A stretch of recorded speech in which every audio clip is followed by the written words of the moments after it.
Good evening, everyone, and welcome to the Brian Crombie Radio Hour. So the last couple of days, we've focused on the supply and confidence motion agreement being nullified, the non-confidence vote in the House of Commons, where Justin Trudeau is going, and where the Liberal Party is going. So I thought it would make a lot of sense to elevate and think about where Canada is going. And so therefore, I wanted to chat with Jock Finlayson. He is the Senior Fellow and Peter Brown Chair in Canadian Competitiveness at the Fraser Institute, a gentleman that I've been privileged to chat with before, about where Canada's going. And think about our country from an overall standpoint and what we've got to do. He recently co-authored a really interesting article in the Globe and Mail that was really about where Canada will go if we forget oil and gas, that we must accept, therefore, a lower standard of living. Jock Finlayson, welcome to the show, sir. Thanks for the opportunity, Brian. So tell me, why do you think we will have a lower standard of living if we forget oil and gas, and are we at risk, do you think, forgetting oil and gas? Sure. Well, obviously, in the long run, the push to address climate change means that presumably the world's going to be producing and consuming less oil and gas. I don't quarrel with that, but I think it's going to take a long time to get there. It's not happening right now. Global consumption is still rising. Natural gas in particular, I think we're going to see a lot of growth in global demand going forward, and even oil to a lesser extent. So the reality for our country, whether you like it or not, is energy is our biggest export industry, and not by a little bit, by orders of magnitude. 25% of Canada's, up to 25% of our merchandise exports come out of the energy sector, and of that, the vast majority is crude oil, refined petroleum products, natural gas, and starting next year, liquefied natural gas, or LNG. These are all going to be an enormous part of what we end up selling to the rest of the world to generate the income to pay our own bills, including to pay for imports. So energy is the biggest source of export earnings for Canada. It's actually getting more important over time rather than less. And while we might move away from oil and gas over the long term, at least for the next 10, maybe 15 years, I think it's going to remain our largest export industry. So that's why we wrote the column, was just to point out how big it is in the overall portfolio of Canadian exports, and how dependent we are on the income and economic activity that it generates, meaning that we can move away from it, but it's going to be, I think, a fairly incremental and slow process. But are you concerned that we're forgetting about it? I think a lot of Canadians, including a fair number of people in the current federal government, have don't really understand the realities of energy, and either on the consumption side or on where Canada has a comparative advantage. So they think that you can kind of politically mandate through a fair amount of magical thinking, among other things, that we're going to move away from our dependence on oil and gas and grow other industries. And again, in the long run, I think that can happen, and it probably will happen, but it's not going to happen on the mandate of any one government. And today we're actually going in the opposite direction. We're more dependent today than we were when Mr. Trudeau took office. There's certain irony in that.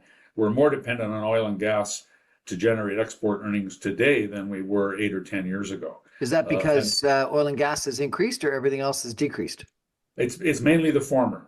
We've seen, in the last 10 years, we've added an additional 1 million barrels a day of production and exports.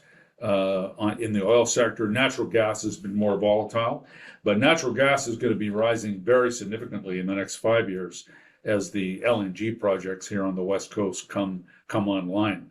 So at least for the rest of this decade, and I think for well beyond that, energy is going to be at the core of the Canadian export economy. And if our governments decide they want to move away from that, I think there's going to be a fairly heavy economic price that has to be paid. That's ultimately a decision for the voters to make, of course. But the numbers that you had in your column were kind of interesting. You said that we had a cumulative trade deficit over the last decade of $130 billion. But if it hadn't been for oil and gas, I guess energy, actually, you said, it would have been $1 trillion. And so therefore, $870 billion was a trade surplus in energy in 10 What it years? means is because energy furnishes by far the largest trade surplus for Canada of any sector. We mentioned in the column as well, I think that over the 2022-23 period, those 2 years combined, we generated a trade surplus of almost $300 billion in energy, of which oil and gas is the large majority. The quote we had in the column was actually taken from a report by the Coalition for a Better Future, co-chaired by Lisa Raitt and Anne McClellan, former federal cabinet ministers under different governments.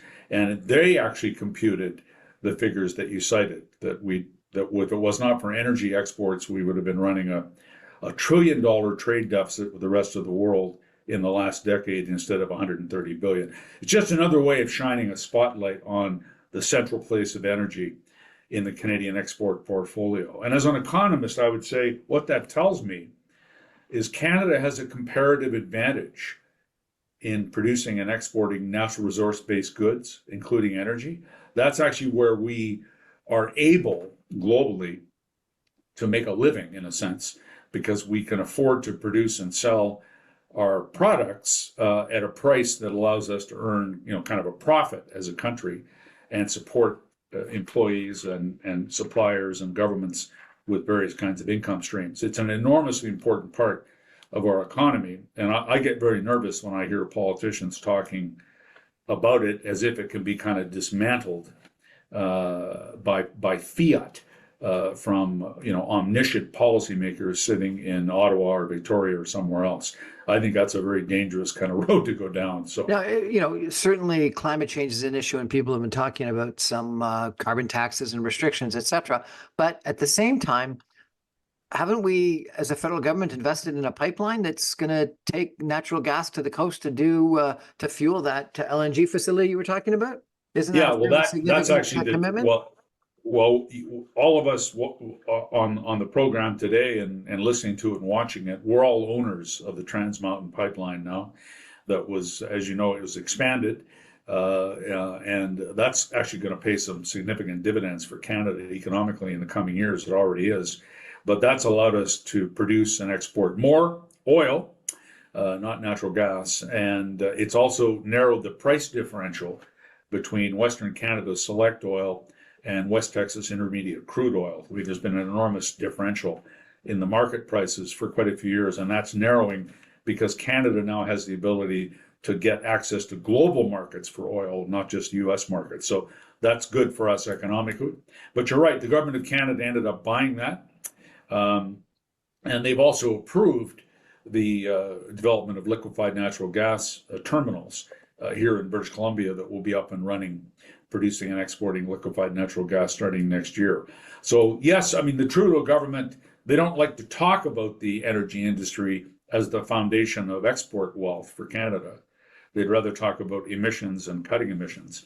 But the reality is that on Mr. Trudeau's watch, the importance of energy to our overall economy has increased rather than decreased, and that's overwhelmingly about oil and gas, not other energy sources. Tell me about liquefied natural gas. You mentioned it a few times. So this is a new development?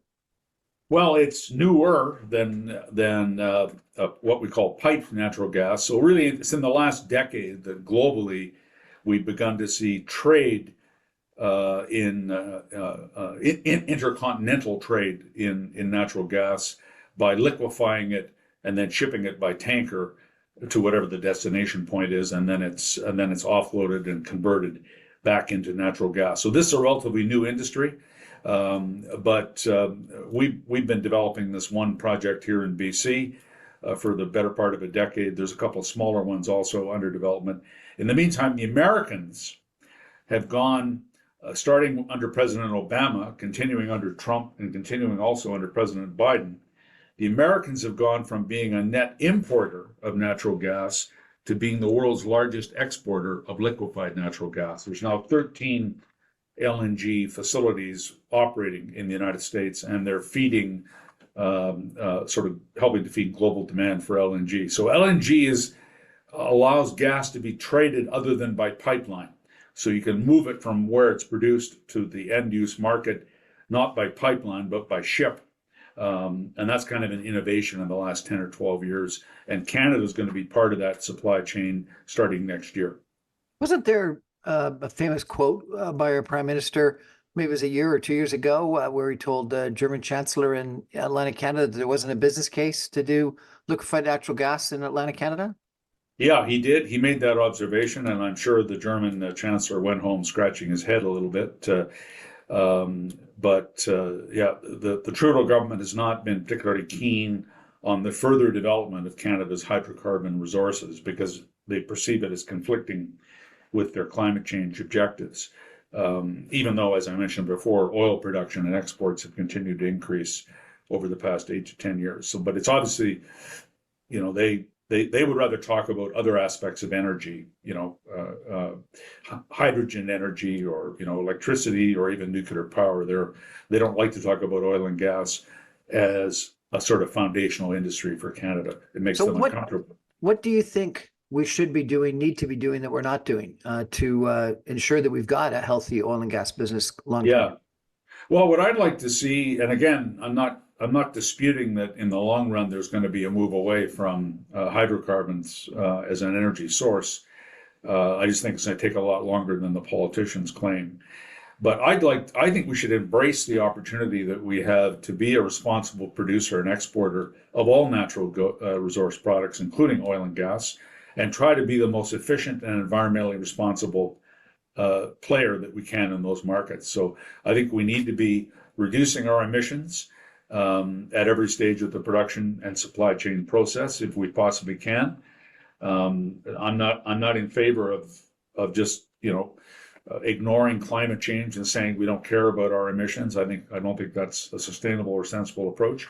But if the world is going to demand oil and gas, and they do, and the world does demand it, why can't we be part of the supply solution? Because we're a Western democracy, we've got rule of law, we have very high environmental standards, we've got excellent companies and engineers, and a very sophisticated supply chain throughout the whole energy space.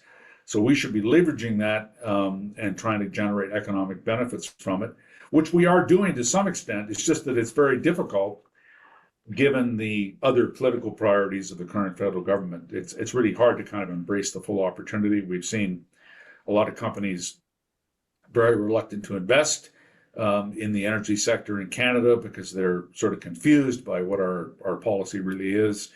If we look at Norway, which most people would view as a very environmentally responsible country, Norway's got an enormous oil and gas business. They've got a national sovereign wealth fund that's well over $1 trillion US in value that they have populated with all the rents they've generated from oil and gas. They are moving away from dependence on oil and gas in their own domestic energy consumption mix, but they're still a big global producer and supplier, and they continue to invest in expanding production and reducing the environmental impact of oil and gas production. That's the approach I'd like to see embraced in Canada.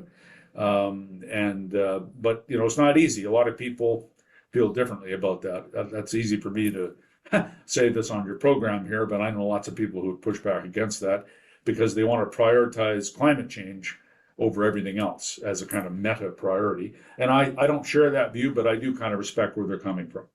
There's some people that are suggesting that we've gone from an orientation federally and with the Bank of Canada to fight inflation over the last couple of years, several quarters, but that maybe we've won that, and the future problem is going to be whether we hit a recession or whether we're able to have a soft landing.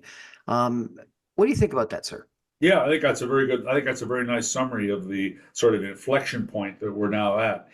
Over the last couple of years, fighting inflation has been job one for the central bank. We saw the most dramatic tightening of monetary policy in Canadian history from March 2022 until the end of 2023. We saw interest rates, short-term policy rates go from zero, basically at the sort of low point of the COVID pandemic, to 5 percentage points, sort of 500 basis points, and then all other interest rates went up in tandem with that. So yeah, we saw a real tightening of policy here, also in the US, UK, Europe, and so on, because the inflation problem wasn't just in Canada coming out of the pandemic. I would say, looking at the data on inflation in the last 2-3 months, the battle has been won. Inflation is now back to the Bank of Canada's 2% target. The economy is weak. There's excess capacity. Unemployment is going up. Employment growth in the private sector has really come to a halt. And a lot of our businesses are kind of struggling with, credit constraints and over-leveraged balance sheets and so on. So I would be surprised to see interest rates fall quite a bit more than the market's even anticipating, because I think the economy is weak. And so now's a good time, with extra slack resources, falling inflation, to be investing to boost our competitiveness in all of our export industries, not just energy, but right across the piece, because we want to be positioned for the next upswing in global demand, I think, for Canadian goods and services, and I think we've got the capacity to do that. So we'll see whether governments, particularly the federal government, does a bit of a shift in their thinking on economic policy that sort of aligns with what I just described. So far, it's been I think things are in flux right now in Ottawa in terms of the overall economic game plan for the country. One sense is Mark Carney's been, appointed to head up a Liberal Party task force on economic growth, which suggests the government realizes it doesn't currently have a robust strategy to grow our economy. They need some fresh ideas. So we'll see what that leads to. Well, and I guess the point that I was trying to make is, if we are in a situation where we're potentially headed for a recession, and or hopefully not, but a soft landing, this would be the worst time to put in extra regulations, constraints, restrictions on the oil and gas business, because that would certainly put us into that recession. No? Yeah, well, I mean, it's our biggest export industry. Do we want to shackle it with more regulatory burdens in this environment? I would say no, we don't. If anything, we should be going the other way to sort of unleash its innovative and investment potential, while still keeping an eye, obviously, on emissions and sort of long-term climate change objectives. So we'll see whether we see that kind of rebalancing in policy. It's not clear to me how that's going to settle out yet. Jock Finlayson has been a prolific commentator and writer on numerous other topics. We're going to talk about wind. We're going to talk about electronic vehicles. We're going to talk about nurses. We're going to talk about deportation in the United States and all the economic impacts of all of those. Stay with us, everyone. We'll be back in just 2 minutes with Jock Finlayson talking about the Canadian economy and where it's headed and what some of the risks are. Stay with us, everybody. Back in 2 minutes.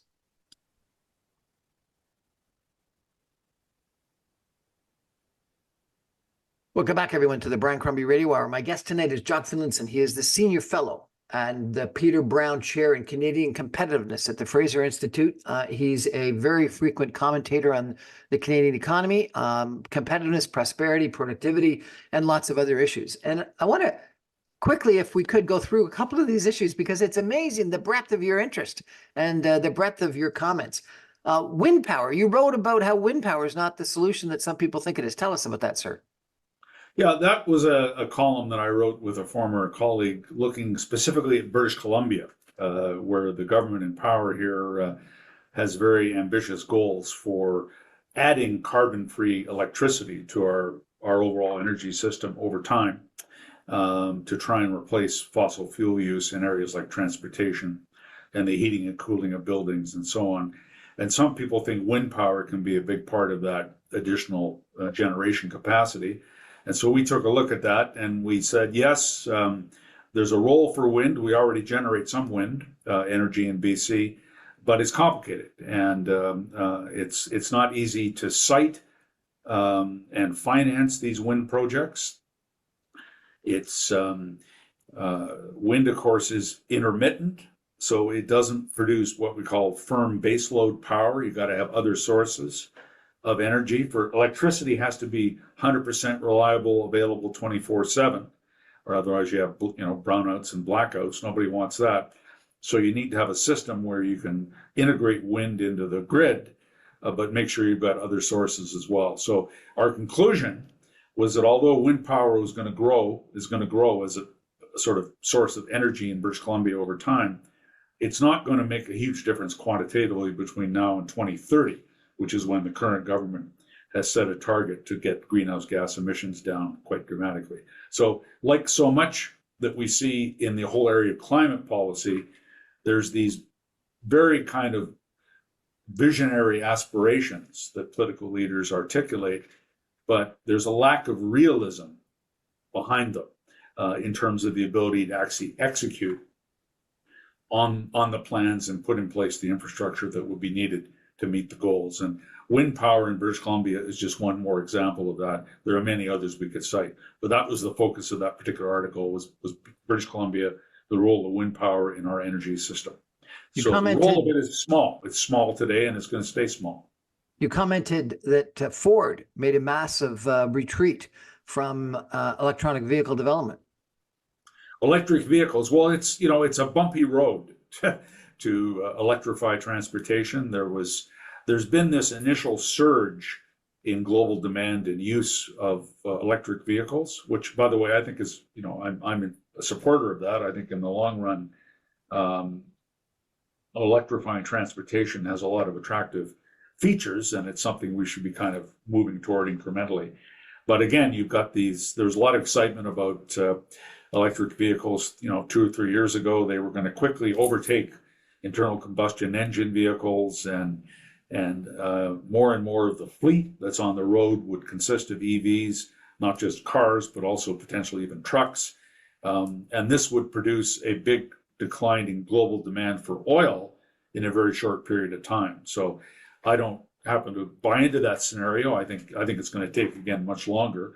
And now we're seeing some of the big automobile manufacturers backing away from earlier plans they had to convert manufacturing plants like the Ford plant in Oakville, Ontario, from internal combustion engine vehicle trucks to EVs. Now they've actually backtracked on that because consumer demand is not as strong as a lot of people were expecting. And people are a bit reluctant to jump into EVs. They're more expensive. At least at the point of purchase, they're more expensive. They're cheaper to operate over time, but they're more expensive to purchase, even with government subsidies. And of course, people worry about the access to the charging infrastructure that is essential to keep these vehicles on the road. So again, it's happening, but it's going to be a slower and bumpier transition than a lot of the politicians, I think, acknowledge. You did not write this article, but you commented on it, and I was a little bit surprised by it. It was a Brookings Institute analysis that mass deportation, the way that Donald Trump, potentially the future president in the United States, has suggested, would actually be bad for the American economy. Tell us about that. Yeah, well, I spend quite a bit of time looking at developments in the United States because Canada, our economic prospects are sort of intertwined rather closely with the trajectory of the U.S. economy. So when U.S. government policy changes in an important area like immigration or energy or environment or tax, it tends to have significant implications for us in Canada. So I've noted that, I've been following Trump for quite a long time. He has some very unorthodox views for somebody who's supposedly a small c conservative politician. And on immigration, he's been pounding the table on that for years at a furious pace. And if anything, he's dialing it up. So if you look at the Republican Party platform that is available online, that very much reflects Donald Trump's priorities. It's even written in the kind of language that he uses with lots of capital letters and so on. They have a pledge in there to deport all of these illegal foreigners who are living and working in the United States. And, there's 10 to 11 million people in the United States without authorization to be there. And obviously that's an issue. You can appreciate a lot of Americans are uncomfortable with that. So Mr. Trump has said if he becomes president, he's going to move forward with the most aggressive deportation policy in American history that will basically move these people out of the country over time. One of the problems that he maybe didn't acknowledge is that most of these illegal immigrants actually work in the United States. They form part of the workforce in industries like agriculture, food processing, construction, landscaping, and a whole variety of others, trucking. And if you sort of got rid of them all because of a government order, in fact, you would create absolute chaos in a lot of these American industries. There would suddenly be severe labor shortages across large parts of the U.S. economy, which obviously would be a a tremendous shock. So, how feasible is it really to do what Trump is promising? Directionally, he can certainly do it, but I predict that if he becomes president, they'll be moving much more slowly than the language that Mr. Trump has used would suggest to deport people from the United States who are not authorized to be there. You're coming into us tonight from BC. BC's in the middle of an election campaign right now, provincially. And you wrote recently that your private sector employment has been flat for the last 5+ years. Really? Yeah. Flat? Yeah, it's no shocking. Job growth at all? It's gone up a little tiny bit. There's been sort of 20,000 jobs added, 25,000 jobs added in the last 5 years, what we call business payroll jobs in BC from 2019 through the midpoint of 2024. And that's not very many jobs when you consider we have well over 2 million people employed in the province. So we've had, particularly since COVID, but it started even before COVID, we've had what I would describe as a strikingly lopsided labor market in BC, where the vast majority of the employment growth has been in the public sector, the broad public sector, not just the provincial government, but including health, education, social services, municipalities, and the federal government presence in BC as well. That's where most of the employment growth has been. The private sector has really been struggling, which suggests to me that the business environment here in BC is, faces some real challenges. It's not that attractive a place for businesses to grow and for companies to invest, which we think is an issue that should be debated in the election campaign. So we'll see whether that plays out or not.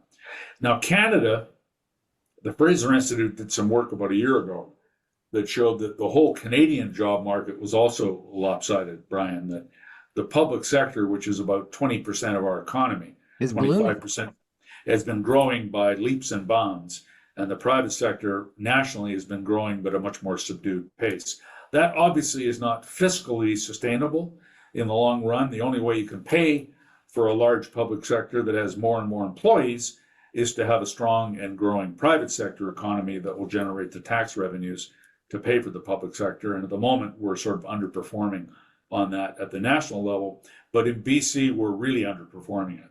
So we're on a totally unsustainable trajectory here in terms of the dynamics of job creation. We need to see a stronger private sector job growth record and a slowdown in the expansion of the public sector, which is kind of getting out of alignment with our ability to pay for it over time. Why is that? Why is the private sector employment not growing at a faster pace? Well, if you talk to business people, and not just in BC, but other parts of the country, they'll point to the challenges posed by higher interest rates in the past couple of years. So that's really crimped the ability of a lot of companies to invest. It's created a fair amount of financial distress for a lot of small and mid-sized businesses. The burden of government taxes and regulation is absolutely punitive in a lot of the industries, certainly a number of the industries I work with here in BC. We've seen a quantum increase over time in the cost of regulation, the complexity of regulation, as well as a lot of the taxes the governments impose on business. So this hinders job creation. It makes it harder, more costly for any business to employ somebody or hire somebody. And that obviously is going to dampen job creation in the private sector. This was masked a little bit coming out of the pandemic because we had all this tremendous pent-up demand, right? From people who were not spending on services when they were staying at home, or businesses that were operating kind of 50% capacity. Then suddenly the public health restrictions were relaxed and you had this big surge of activity and demand. But that's all in the rearview mirror now. We're settling down to a more normal kind of economy. And that's an economy where many, many businesses would say it's just too costly and too complicated to invest and create jobs in my industry. And it's obviously not true in every sector, but we are seeing a lot of challenges, especially for the small and mid-sized companies that make up a large majority of the workforce in the private sector. And I guess if you got all that extra regulation, that's one of the reasons why the public sector has been increasing employment. We need a whole bunch of people to implement that regulation. Yeah, it does kind of go together. it turns out that administering and developing regulation is a labor-intensive activity for the public sector. Now, I don't think governments, and certainly not here in BC, I don't think the government sets out in the morning when they get up to say, let's crush the economy or strangle the private sector. That's not how things operate. This ends up being the kind of inadvertent consequence of a whole series of policy and regulatory changes that are made over a period of years. And you end up with this kind of cumulative burden on business, which grows over time. And at some point, companies just can't operate with it anymore, and they downsize, or they, go out of business, or they stop growing, which is sort of the typical response. And since we have a rapidly growing population and labor force, courtesy of Mr. Trudeau's immigration policies, we need to have lots of jobs being created to employ these folks when they come to Canada. And unfortunately, that was working okay for a couple of years, but it's come to a dead stop now. And that's why we're seeing quite significant increases in the unemployment rate. And a lot of people in Canada, including a lot of foreigners who came here for work, are basically finding that there isn't any. So it's we're in a tough spot right now economically, I think, in terms of the state of our job market in Canada. So business investment is dramatically lower in Canada than it is in the United States in R&D and manufacturing and productivity measures, et cetera. What do we do other than getting rid of regulation and red tape? What do we do to try to incentivize capital into more business investment? Yeah, well, it's a great question, and I wish I had a comprehensive and exhaustive answer for you. I don't. I think it's an incredibly complicated picture, partly because the answer isn't the same in every industry. It really will depend on the sort of parameters of the particular industry you're looking at. But I do think Canada's been underperforming for quite a long time on investment, on productivity, on innovation, and maybe part of that is a cyclical thing, and we're due for a bit of a spurt and a burst. I hope so, because we certainly need it. Circling back to our earlier conversation on oil and gas, this is our biggest export industry by far. And I think we could see a policy climate in Canada that was more conducive to companies investing in oil and gas related activities. That would help quite a bit because the industry is so large. And I do think we need a reset on our whole system of regulation at the federal level. Certainly in BC, we need it desperately. Because there's just been a lot of layering on of more and more regulatory burden over time, often for good reason. I mean, the motivations behind these decisions are often sound, but the consequences can, I think, be quite problematic over time, and that's exactly what we're seeing. So we need to, we're in a digital economy now. You and I can do our bank transactions, our brokerage transactions, pay our utility bills on our phone, but government doesn't operate that way. They operate with a laborious kind of paper-based system, including in the area of regulation, where it takes forever to get decisions made. You can't file everything you want to file electronically. Some of it is still paper-based. So I think digital government, embracing digital government and moving more aggressively in that direction could be one way of lightening up some of this regulatory burden on small and mid-sized companies. But we also just need fewer requirements. I mean, over time, we just get more and more and more. Here in BC now, companies have to report on pay differentials between men and women in their firm. These aren't public sector institutions; these are private businesses. But they now have to file information every year on who they're employing and what people are being paid. It doesn't sound that onerous by itself, but it comes on top of hundreds of other similar requirements that have been brought down over the past 10 or 15 years. So I just think we have created an uncompetitive kind of framework in Canada, and certainly here in British Columbia, for a lot of our businesses to thrive and succeed over time. And we desperately need a reset. And that's going to require political leaders to look at this stuff through a different lens than what we've been seeing over the last several years. You commented on one specific industry, the construction business recently in that regard. You were quoting a U.S. paper, but you were applying it to Canada that I thought was really quite interesting. Why don't we take a break for some messages and come back and focus in on construction and the housing crisis, because that's certainly something that you've commented about quite a bit. Stay with us, everyone. Back in 2 minutes with Jock Finlayson talking about Canadian productivity, growth, etc. What the future of Canada is going to be all about. Stay with us, everybody.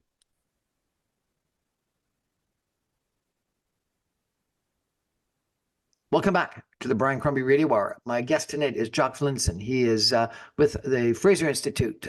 He specializes in competitiveness and prosperity, and he's a prolific author and poster and commentator on what's going on in Canadian politics, economics, and issues associated with what's happening with the Canadian economy. And so I thought it would be really helpful to chat with Jock to get a sense of where Canada's going, since we've been talking a lot about where political parties and political leaders are going. So where's the Canadian economy going, and how can different political leadership change that?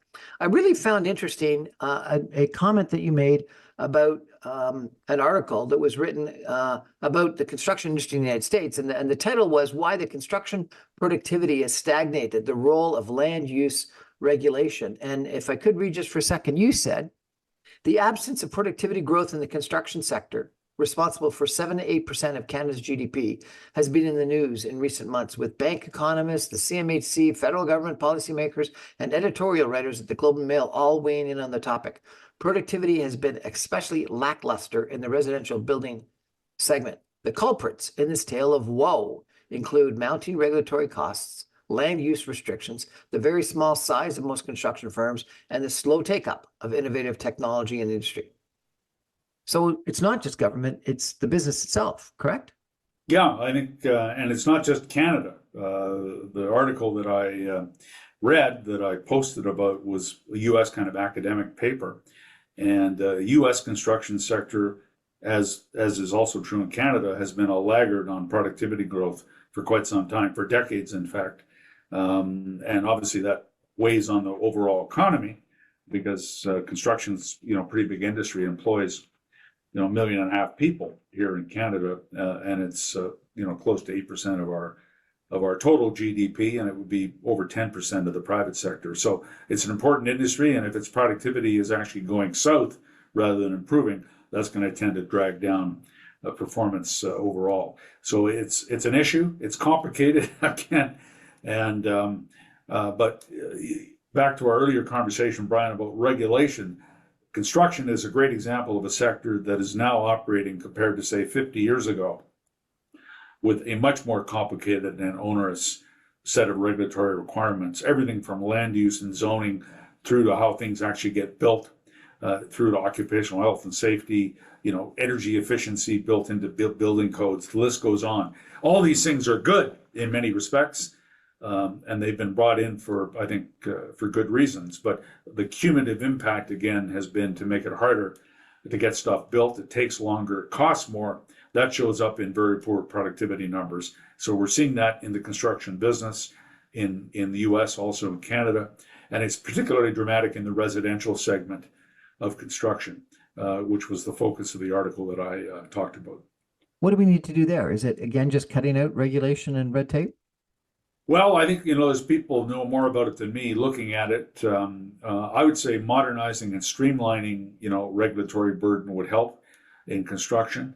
I know here in Metro Vancouver, it takes 4, 5, 6 times longer than it did, say, 50 years ago to build, whether it's a subdivision or, a townhouse complex, a new industrial park, an industrial warehouse, whatever it is that you're building.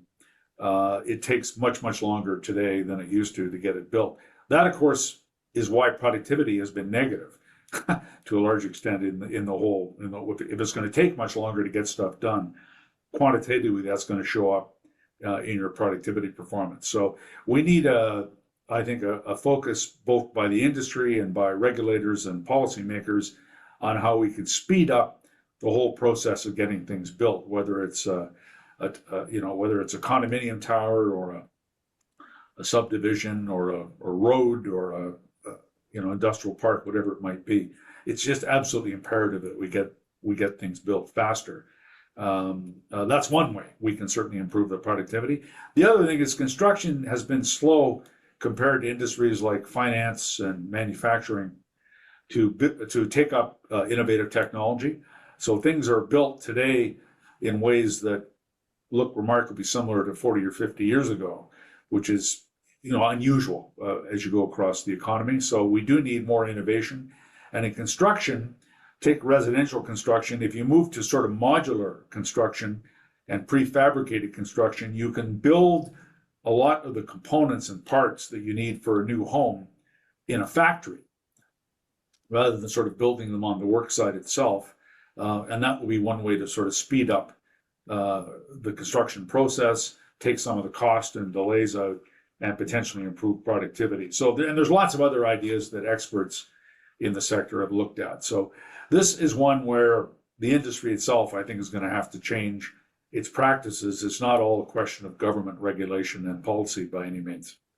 The other thing in construction, I've just mentioned, Brian, that the residential sector segment of construction in particular is populated by huge numbers of very small firms. And we do know from the academic literature that there's a positive relationship between productivity and firm size.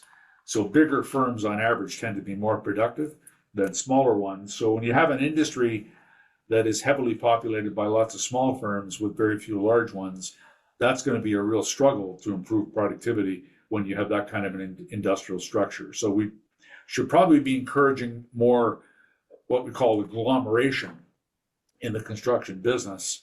And we are seeing some of that in the United States now. You have these large national home building companies like Toll Brothers that are absolutely enormous by the standards of anything we have in Canada. And that seems to be driving some improvement in the productivity of home building in the United States, which will show up in the form of lower prices and higher productivity. So we might want to be encouraging some of that in the Canadian context as well. There's this trend in the United States or industry in the United States where major institutions will buy thousands of those homes built by the national home builders and rent them out. Institutional ownership of homes for rent. That hasn't happened in Canada, and people have complained about it or been worried about it. Institutional ownership of homes in Canada. Do you think that's a solution? I don't know. Actually, it's an interesting point because there is a kind of economic logic to these large private equity firms and other kind of pension funds and others that are doing exactly what you said. They're buying up sort of tranches of single family homes or even apartments, or they're building new development and then renting them. Often renting them out is typically the model, and it's kind of like an asset class that fits within a larger portfolio made up of different assets. And but there are some people who don't like that institutionalization of the home building. They call it the financialization of home building. You have these large, pools. But why? If we have, big companies owning rental apartments, purpose-built rental, and we think that that's one of the big solutions. CMHC has been, giving lots of money out, lending lots of money out in that area. Why not in homes? It's for rental homes in particular. I think I don't know if it's a solution. It's not going to be the solution, but would it help to have large, well-capitalized, sophisticated institutional players in the housing market, particularly the rental segment of it, building and improving properties? I think over the long run it would help. But there's a lot of people suspicious of private capital, of institutional money. A lot of housing activists don't like this notion of large amounts of private capital coming into the industry. They prefer to have governments do it through subsidies and sort of public ownership. So there's a big kind of political clash, I would say, around housing policy. And a lot of this plays out at the local level. It's not really national, right? It's not really a government of Canada responsibility. But I think more large pools of capital entering the housing market, particularly from a long-run development point of view, not just as sort of short-term owners, but like developing rental property and maintaining it. I think that would be a positive trend if we were to see some of that in the Canadian context. It's better than having tens of thousands of individual condominium owners in a place like Toronto or Vancouver, because that's actually where a large portion of the rental supply is now found in our big cities. It's through small-time investors who own small condominiums, and they rent them out. And that's got strengths and weaknesses as a model. But I like to see more purpose-built rental that's put into the market from a long-term perspective. And if you have bigger, well-capitalized institutional players, you're more likely to get that than with what we have today. You commented on an article by a gentleman that I really have admired in the past, Ed Glazer, who is an economist at Harvard, but also a guy that wrote the book, The Triumph of the City. And he had a article in the New York Times about how to fix the housing crisis, and it was build more homes. Is it really that simple? Well, he's distilling down into kind of a summary form, like a couple of bullets on a PowerPoint chart. He's kind of distilling down his accumulated wisdom, which is far greater than my own, on what it takes to essentially have a more balanced housing market. And more supply is at the heart of it. There's no question. I mean, if you just look at our own country, Brian, I mean, we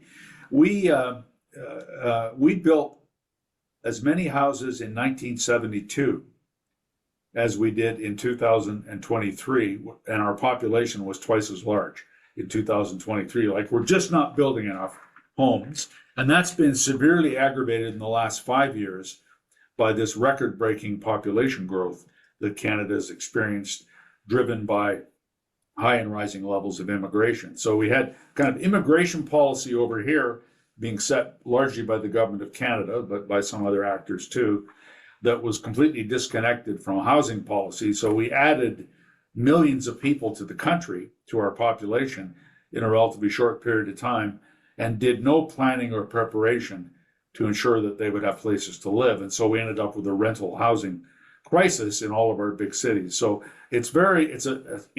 what we've been doing has been a colossally unsuccessful. And if we're going to have rapid population growth, I don't even support that, but if we're going to have rapid population growth, we need to commensurate, increase in the housing supply. And we just haven't been getting that. We're not getting it right now either. The Trudeau government centered its budget back in the spring on sort of the new housing plan, which I would encourage people to read. It's quite a lengthy document, but there's a lot in there. But housing starts are not going up in Canada. They've actually been going down. So it's going to take a long time to get the supply up. And even if we want to increase supply, it takes a long time to get stuff permitted and approved and built. So it's a slow, painful process. Now the federal government is going to dial back immigration, which I think is a sensible approach, and that will slow down some of the pressure that we've seen building in the housing markets. But to Glazer's point, Professor Glazer's point, the core thing we need to do is make it quicker and less costly to add new dwelling units to the existing supply. That's absolutely essential. If we don't do that, we're going to be completely spinning our wheels on this issue for as long as we can look ahead. I got one last question to ask our guest, Jock Finlayson, tonight. We're going to take a break and come back with probably the most important question is, how do we get growth back into the Canadian economy? Stay with us, everyone. Back in 2 minutes.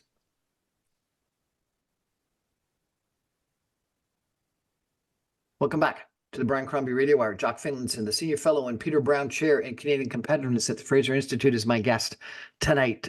We've had a really good canvas of what's going on in the Canadian economy, but I got to ask you as a final question, what are we going to do about growth? You mentioned that the Liberals have got Mark Carney to come in and chair a task force on growth. You've commented a lot about how our GDP per capita has not been growing over the course of the last decade or so. What's the solution, sir? Well, I think the direction I think we need to take is to move away from what has been the prevailing growth model adopted by the Trudeau government, which has been basically grow the population and the workforce rapidly. That's essentially their strategy, and expand the size of government at the same time. I think we need to move away from that to a growth strategy that's built around investment, not adding people to the country at a rapid pace. Some population growth is good, obviously, but it is not going to deliver the improvements in living standards that we all want, and the evidence on that is crystal clear. Canada is a case study of failure to actually improve prosperity despite rapid population growth. So we need to shift away from that to an investment-driven strategy that will basically see our businesses in particular invest more in machinery, equipment, technology, workforce training, all the things that actually make people more productive in the long run. That needs to be where policy is focused, and also making it easier to do business, easier to grow a business in Canada, sort of reigniting the entrepreneurial spirit, which is how Canada was built historically, and it's really been smothered, I think, to a large extent over the past decade or so. So we need to reignite that by regulation. Well, I think that, there's signaling, there's policy change, there's stopping doing things that are impeding entrepreneurial wealth creation. There's a long list of those.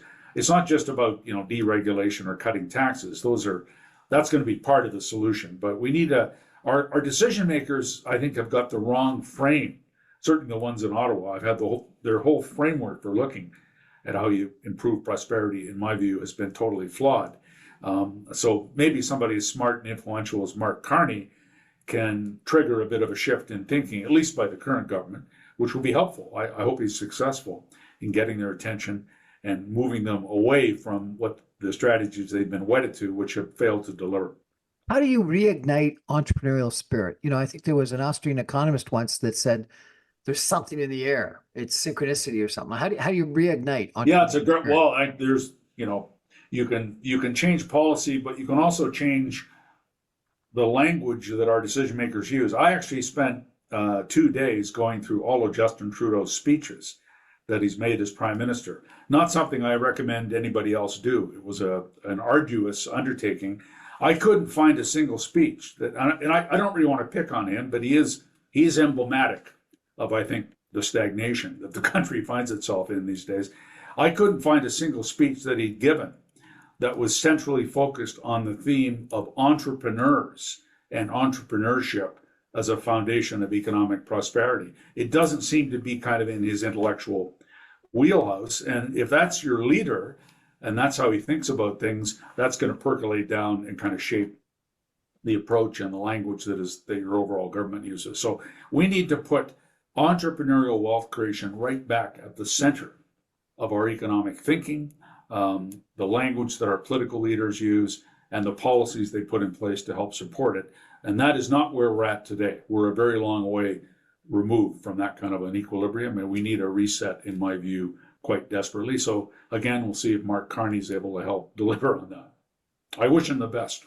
I wish him the best too. And sir, I really appreciate you joining us and putting what Canada needs to do in perspective as we go through these, political machinations in Ottawa. And we'll see what ends up happening and see if any of them listen to you. I hope they do. Thank you very, very much. Thanks for the opportunity, Brian. Appreciate it. That's our show for tonight, everybody. Thank you for joining us. I remind you, I'm on every Monday through Friday at 6 o'clock on 960 AM. You can stream me online, even from Vancouver, British Columbia, at www.saga960am.ca. All my podcasts and videos go up on social media as soon as my radio show goes to air. Good night, everybody. Thank you, sir. Bye-bye.